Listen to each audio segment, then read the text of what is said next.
அதான் அப்படி வச்சுட்டு இருக்கா. முன்னாடியாவது நல்லா பேசிட்டுனாலும் இருப்பா. இப்போ இந்த இன்சிடென்ட் நடந்ததுலேருந்து பேசுறது கூட கிடையாது. என்னாச்சு, எதுவும் ப்ராப்ளமா? இல்ல. பின்ன என்ன ஆச்சுன்னு இப்படி உட்காந்துட்டு இருக்க? எனக்கு பயமா இருக்கு. பயமா இருக்கா? எதுக்கு? எதுக்குன்னா? ஆமா, நீ ஏன் அப்படி கேட்ட? என்ன கேட்டேன்? என்னை விட்டு போயிருவீங்களான்னு ஏன் கேட்ட? கேட்கணும்னு தோணுச்சு. கேட்கணும்னு தோணுச்சுன்னா அதான் ஏன் தோணுச்சு? நான் உன்னை விட்டு போயிருவேன்னு நீ நினைக்கிறியா தர்ஷினி? இல்ல, அப்படியெல்லாம் இல்ல. என்ன ஏன் அப்படி கேட்ட? ஒருவேளை. ஒரு வேலையும் இல்ல, ரெண்டு வேலையும் இல்ல. நான் என்னைக்குமே உன்னை விட்டு போக மாட்டேன் தர்ஷினி. எதுக்காக அந்த கேள்வி கேட்டான்னு எனக்கு நல்லா தெரியும். என்னை பத்தி உனக்கு நல்லா தெரியும். தெரிஞ்சிருந்தும் இப்படி கேட்டா என்ன அர்த்தம்? நம்ம தப்பு பண்ணிட்டோமோன்னு தோணுது. இங்க பாரு, நம்ம தப்பு தான் பண்ணிட்டோம், நான் இல்லைன்னு சொல்லல. அதுக்காக அதையே நினைச்சிட்டு இருக்க போறியா என்ன? என்னோட ஒய்ஃப் தர்ஷினி, உன் காலத்துல நான் தாலி கட்டியிருக்கேன். இவ்வளவு சீக்கிரத்துல நான் உன்னை விட்டு போயிருவேனா என்ன? எப்ப பாரு இப்படி சோகமாவே இருந்தா நல்லா இருக்கா? உங்களுக்கு தான் என்ன பிடிச்சிருக்கு. உங்க வீட்டுல இருக்க யாருக்குமே பிடிக்கணும்ன்ற அவசியம் கிடையாது. ஏன்னா நீ என்னோட ஒய்ஃப். எனக்கு மட்டும் பிடிச்சிருந்தா போதும். அவங்களுக்கு பிடிக்கல, இவங்களுக்கு பிடிக்கலன்ற எண்ணமே உனக்கு வரக்கூடாது. என்னை பொறுத்த வரைக்கும் நீ நல்லா படிக்கணும், நல்லா படிச்சு நல்ல நிலைமைக்கு வரணும். உனக்கு என்ன, நான் உன்னை விட்டு போக கூடாது, அவ்வளவுதான். ஆமா, நான் உன்னை விட்டு போக மாட்டேன், எங்கேயும் போக மாட்டேன். போதுமா? நீயும் நானும் வேணா தனித்தனியா இருக்கலாம், ஆனா நான் எப்பயுமே உன்னையே தான் நினைச்சிட்டு இருக்கேன். எனக்கு புரியுது. இருந்தாலும் பாரு, எதையும் போட்டு நினைச்சு மனசை குழப்பாத, சரியா? உனக்கு தேவை என் வீட்டுல இருக்க எல்லாரும் சம்மதிக்கணும். அது என்னோட பொறுப்பு. அதை விட்டுட்டு நீ படிக்கிற வேலையை மட்டும் பாரு. அம்மாவோட ஆசையை நிறைவேற்றணுன்றதானே உன்னோட கடமை. நீ அதை மட்டும் செய். நான் இத பத்தி எங்க அம்மாட்ட பேசணும்னு நினைக்கிறேன். நானும் பேசணும்னு தான் நினைக்கிறேன். உங்க அம்மாட்ட மட்டும் இல்ல, சரவணன், அஸ்வின் எல்லார்கிட்டையும் பேசணும்னு தான் நினைக்கிறேன். ஆனா அதுக்கான நேரம் இப்ப இல்ல. நீங்க வேணா இதை பத்தி அப்புறமா பேசிக்கோங்க. ஆனா நான் எங்க அம்மாட்ட இதை பத்தி பேசியே ஆகணும். என்னோட அம்மா என்னை பத்தி நிறைய கனவு கண்டு வச்சிருக்காங்க. ஆனா அந்த கனவுல நான் சுக்குநூறாக்கிட்டேன்னு எனக்கு தோணுது. அப்படியெல்லாம் எதுவும் இல்ல. நீ எதை நினைச்சும் மனசை குழப்பிக்கிறாது. அம்மாட்ட நம்மளை பத்தி பேசணும், அவ்வளவுதானே? ஆமா, அது என்னோட பொறுப்பு. ஓ அம்மா, அஸ்வின், சரவணன் எல்லார்கிட்டையும் இந்த விஷயத்தை பத்தி பேச வேண்டியது என்னோட பொறுப்பு. அவங்ககிட்ட சம்மதம் வாங்க வேண்டியது என்னோட பொறுப்பு. என்ன புரியுதா? நம்ம என்னதான் இதை பத்தி விட்டு எடுத்து சொன்னாலும் இப்ப புரிஞ்சுக்கிற மனநிலையில இல்ல. இதுக்கு ஒரே வழி, நமக்கு கல்யாணம் ஆன விஷயத்த எல்லார்கிட்டையும் போட்டு உடைக்க வேண்டியதுதான். அது மட்டும் இல்லாம அந்த கிழவி வேற பொண்ணு பாக்குறேன் கிண்ணு பாக்குறேன்னு வேற அலைஞ்சுக்கிட்டே தெரியுது. எப்படியாவது எல்லார்கிட்டையும் பேசி சம்மதம் வாங்கி தர்ஷினிய நம்ம வீட்டுக்கு கூட்டிட்டு போக வேண்டியதுதான். அவளை பொறுத்த வரைக்கும் அவ படிச்சு நல்ல நிலைமைக்கு வரணும். அதுதான் அவளோட ஆசையும் அவ அம்மாவோடைய ஆசையும் கூட. இதுக்கு மேல நம்ம பொறுமையா இருந்தா நம்மளுக்கு தான் ஆபத்து. ஏன்னா கிழவி எந்த நேரத்துல எதை பண்ணுன்னு சொல்லவும் முடியாது. தேவையில்லாம நம்ம தான் அவன் மனசுல ஆசையை வளர்த்து இந்த நிலைமைக்கு இப்ப கொண்டு வந்துட்டோம். இதுக்கப்புறம் தர்ஷினி என்னால கஷ்டம் படவே கூடாது.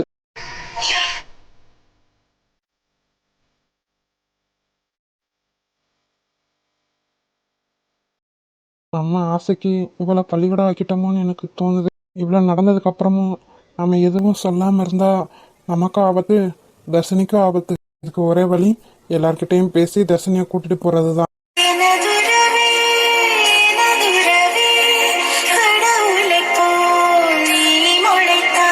தர்ஷினி, என்ன உனக்கு பிடிக்குமா? என்ன உனக்கு பிடிக்குமான்னு கேட்டேன். ஏய், ஏண்டி மறைக்கிற? என்ன உனக்கு பிடிக்குமான்னு தானே கேட்டேன். பிடிச்சதுனாலதானே எனக்கு இந்த நிலைமை. என்னம்மா, பிடிச்சதுனாலதான் இந்த நிலைமை நீ யோசிச்சுட்டு இருக்கியா என்ன? என்ன கேட்டீங்க? எத்தனை தடவை கேக்குறது? என்ன உனக்கு பிடிக்குமான்னு கேட்டேன். இது என்ன கேள்வி? பிடிக்குமா பிடிக்காதா அதை மட்டும் சொல்லு. பிடிக்காதுன்னு சொன்னா விடவா பாருங்க. நீ பிடிக்காதுன்னு சொன்னாலும் இதுக்கப்புறம் ஒரு பிரயோஜனமும் இல்ல. அதான் எனக்கு தெரியுமே. நான் கேட்டதுக்கு பதில் சொல்லுமா. பிடிக்கும். நான் சொல்லதான் சொன்னேன், கத்தவா சொன்னேன். என்ன பிரச்சனை உங்களுக்கு? உங்களை எனக்கு பிடிக்குமா பிடிக்காதான்றதா? பிடிக்கும்னு சொல்லிட்டேன்ல. நான் ஒண்ணு சொன்னா கேப்பியா? கொஞ்சம் சிரிச்சுக்கிட்டே சொன்னா நல்லா இருக்கும். இவ்வளவு ரணகாலத்திலே உங்களுக்கு கிளி இழுப்பு கேக்குதுல. பாரு, அன்னைக்கு நடந்ததுல. இன்னைக்கு நடந்ததுல. சரி, கோப்படாத. நான் பாட்டுக்கு செவனேன்னு இருந்தேன். அன்னைக்கு போயிருக்க கூடாதுடா தர்ஷா. செவனேன்னு இருந்தவன அது இதுன்னு எதையோ சொல்லி போச்சா. இப்ப என்ன யோசிச்சுட்டு இருக்கீங்க? இன்னைக்குன்னு எதை ஆரம்பிச்சீங்க? ஒன்னும் இல்லம்மா தாயே, ஒன்னும் இல்ல. என்ன உன்னை என் வீட்டுக்கு கூட்டிட்டு போலான்னு நினைக்கிறேன். என்ன சொல்றீங்க? இப்ப பாரு தர்ஷினி, எனக்கு நீ உனக்கு நானும் முடிவு பண்ணியாச்சு. இந்த கடவுளே முடிவும் பண்ணிட்டார். நமக்குள்ள நடக்க வேண்டியது எல்லாம் நடந்துருச்சு. இதுக்கப்புறம் நம்ம எதுக்காக பிரிஞ்சிருக்கணும்? அதான் நான் ஒரு முடிவு பண்ணியிருக்கேன். எல்லார்கிட்டையும் பேசி உன்னை என் வீட்டுக்கு கூட்டிட்டு போலான்னு. உங்க பாட்டி என் பாட்டியை பார்த்து நீ பயப்படாத. என் பாட்டியை நான் பாத்துக்கிறேன். அது வந்து இங்க பாரு, என் பாட்டியை பத்திலாம் நீ கவலையே படாத. அது மிரட்டல் ஊட்டலுக்கெல்லாம் பயப்படுறாலும் நான் கிடையாது. அம்மா கிட்ட மிரட்டினதை வச்சுதானே நீ இவ்வளவு தூரம் பயப்படுற. உங்களுக்கு எப்படி? எனக்கு எல்லாம் தெரியும். அன்னைக்கு உன் கழுத்துல தாலி கட்டினதுக்கு காரணம் அவை மட்டும் கிடையாது, என் பாட்டிக்காகவும் தான். இப்போ உங்க பாட்டி நம்மளை பிரிச்சிருவாங்கன்னு நீங்க பயப்படுறீங்களா? அதனாலதான் தாலி கட்டினீங்களா? ச்சே, நான் அதுக்காக பயப்படல.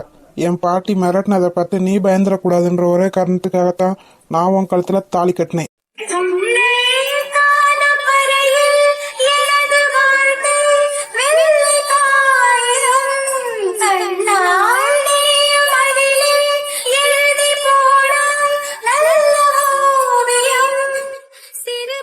நீங்க தானே சொன்னீங்க நான் நல்லா படிச்சு முடிச்சு நல்ல நிலைமைக்கு வந்ததுக்கு அப்புறம் தான் உங்க வீட்டுக்கு என்ன கூட்டிட்டு போவீங்கன்னு. இப்ப இருந்த சூழ்நிலை வேற, இப்ப இருக்கிற சூழ்நிலை வேற. அதனாலதான் நான் இந்த முடிவு எடுத்திருக்கேன். நீ என்ன நம்பி தாராளமா என் வீட்டுக்கு வரலாம். உனக்கோ உன் படிப்புக்கோ உன் ஃபியூச்சருக்கோ எந்த ப்ராப்ளமும் இல்லாம நான் உன்னை பாத்துக்கிறேன்.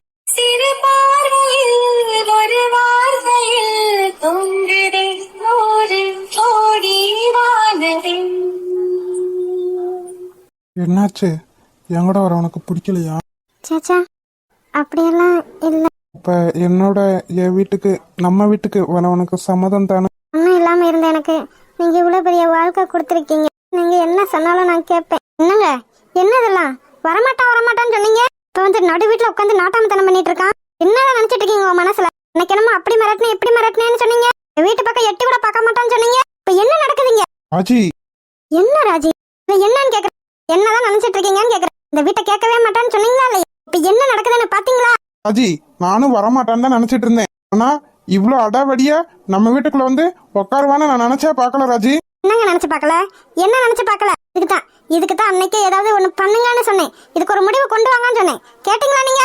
என்ன பண்ணணும்ன்ற ராஜி? என்ன பண்ணணும் உங்களுக்கு தெரியாதா என்ன? இப்ப புருஷன் பொண்டாட்டி 2 பேரும் சேர்ந்து வந்திருக்காங்க. இதுக்கப்புறம் குடும்பத்தையே கூப்பிட்டு வந்து உட்கார வைப்பான். அவன் சித்தி சித்தப்பா பாட்டி அண்ணன் தம்பி அக்கா தங்கச்சி அத்தனை பேரும் கூட்டு வந்து நடு வீட்டுல வைப்பான். அதெல்லாம் என்னால பாத்துட்டு இந்த வீட்டுல இருக்க முடியாதுங்க. கொஞ்சம் பொறுமையா இரு ராஜி, எல்லாத்தையும் நான் பாத்துக்கிறேன். இதத்தாங்க அன்னைக்கு என்ன சொல்லிட்டு இருக்கீங்க? நான் பாத்துக்கிறேன்னு ஒன்னும் ஆகல. இப்ப பாருங்க எல்லாத்தையும் கூட்டு வந்து நடு வீட்டுல உட்கார போறான். நம்ம வெளியே தான் போறோம். அதெல்லாம் ஒன்னும் ஆகாது. இப்போதைக்கு நம்மளால எதுவும் பண்ண முடியாது. ஏன்னா இந்த வீடு அவன் பேர்ல இருக்கு. என்னங்க சொல்றீங்க? அவன் பேர்ல இருக்கா? ஆமா ராஜி, இந்த வீடு அவன் பேர்ல தான் இருக்கு. என் அண்ணனும் அண்ணன் பொண்டாட்டியும் தங்களுக்கு அப்புறம் இந்த வீடு அவனோட பையனுக்குன்னு தான் உயிலே எழுதி வச்சிருக்காங்க. ஆமா, அதனாலதான் சொல்றேன், இப்போதைக்கு நம்மளால அவனை எதுவும் பண்ண முடியாது. எப்படிங்க இந்த வீட்ல இருந்து விரட்டுறது? அததான் நான் பாத்துக்கிறேன்னு சொல்றேனே. நீ கொஞ்சம் பொறுமையா இரு. அவங்கிட்ட சண்டை சச்சரவுன்னு இப்போதைக்கு எதுவும் போடாம இரு. அதுவே போதும். யார வேணா கூட்டு வந்து இந்த வீட்டுல வைக்கட்டும். என்னங்க இதன வீடா இல்ல சத்திரம் சாவடியா? அவன் கூட்டு வர ஆளெல்லாம் இந்த வீட்டுக்குள்ள தங்க வைக்கிறதுக்கு? பொறுமையா இரு ராஜி. இதுக்கு தான் நான் அன்னைக்கே சொன்னேன், இவனை ஒரு 18 வயசு வரைக்கும் வளர்த்துட்டு அதுக்கப்புறம் இந்த வீட்டை எழுதி வாங்கிக்கிட்டு அப்புறமா விரட்டி விட்டுறலான்னு. நீ தான் கேட்க மாட்டேன்ட்ட. எப்படிங்க இந்த வீட்டை அவன் இதுன்னு தெரிஞ்சிருந்தோம் நம்மளால எப்படி எழுதி வாங்க முடியும்? அதெல்லாம் முடியும், ஆனா நீ தான் கேட்க மாட்டேன்ட்ட. அவனை பாசமா வளர்க்குற மாதிரி அதை இதானே எதையாவது சொல்லி படிக்க வைக்காம வச்சிருந்தோம்னு வச்சிருந்த, இப்ப நம்ம கூடயே இருந்திருப்பான். நம்மளுக்கும் இந்த வீடு சொந்தமா இருந்திருக்கும். எல்லாம் உன்னோட முட்டாள்தனம் தான் ராஜி. எனக்கு தான் அன்னைக்கு புத்தி ஏதோ போயிடுச்சு. உங்களுக்கு இதை பத்தி நல்லா தெரிஞ்சிருக்கல. அப்பயே இப்படி என்கிட்ட எடுத்து சொல்லியிருக்கலாம்ல. எத்தனை தடவை உனக்கு எடுத்து சொல்றது? இப்ப பாரு, இந்த விஷயம் அவனுக்கு எப்படி தெரிஞ்சதுன்னு தெரியல, யார் சொன்னதுன்னு தெரியல. விஷயத்த அவன்கிட்ட சொன்னவங்க மட்டும் என் கையில கிடைக்கட்டும், அப்புறம் இருக்கு. இந்த விஷயத்த யார் அவன்கிட்ட சொல்லியிருப்பான்னு நீங்க நினைக்கிறீங்க? உங்களுக்கு யார் மேலேயாவது சந்தேகம் இருக்கா? அதுதான் யாருன்னு தெரிய மாட்டேங்குது. இந்த விஷயம் தெரிஞ்சவங்க எனக்கு தெரிஞ்சு யாருமே கிடையாது. இன்னும் எப்படி இந்த விஷயம் அவனுக்கு தெரியும் தான் எனக்கும் தெரியல. அதெல்லாம் விடு. இப்போதைக்கு இவன் அந்த வீட்டுல இருந்து துரத்தணும்.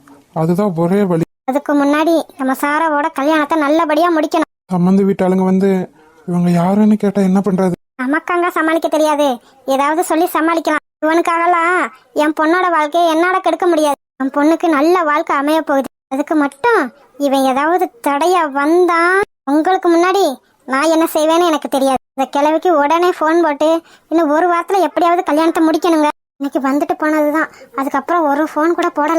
எப்படியாவது அந்த கிழவிய மயக்கி மடக்கி நம்ம பொண்ணு அந்த வீட்டுக்கு கல்யாணம் பண்ணி கொடுத்துடணும். இந்த விஷயமா அந்த கிழவிக்கு தெரிஞ்சா அதுக்கப்புறம் நம்ம பொண்ணை கல்யாணம் பண்றதுக்கே சம்மதிக்குமோ சம்மதிக்காது. அதனாலதான் சொல்றேன், எல்லா விஷயமும் அந்த கிழவிக்கு தெரியறதுக்கு முன்னாடி எப்படியாவது அந்த கிழவிக்கிட்ட பேசி சமாளிச்சு நம்ம பொண்ணை கட்டி கொடுக்கறதுதான்.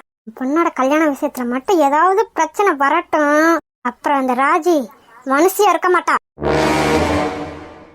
ஹாய் செல்லக்குட்டீஸ், வீடியோ பிடிச்சிருந்தா லைக் பண்ணுங்க, ஷேர் பண்ணுங்க, கமெண்ட் பண்ணுங்க. மறக்காம அழகு வாழு தமிழ் கார்ட்டூன் சேனலை சப்ஸ்கிரைப் பண்ணிருங்க செல்லக்குட்டீஸ். அப்படியே பெல் பட்டனை ஆள்ல வச்சுக்கோங்க. அப்படின்னா நாங்க போடுற சுவாரஸ்யமான வீடியோ உடனே உங்களுக்கு வந்து சேரும். வீடியோ பார்த்த அனைவருக்கும் நன்றி. வீடியோ பார்த்த அனைவருக்கும் நன்றி.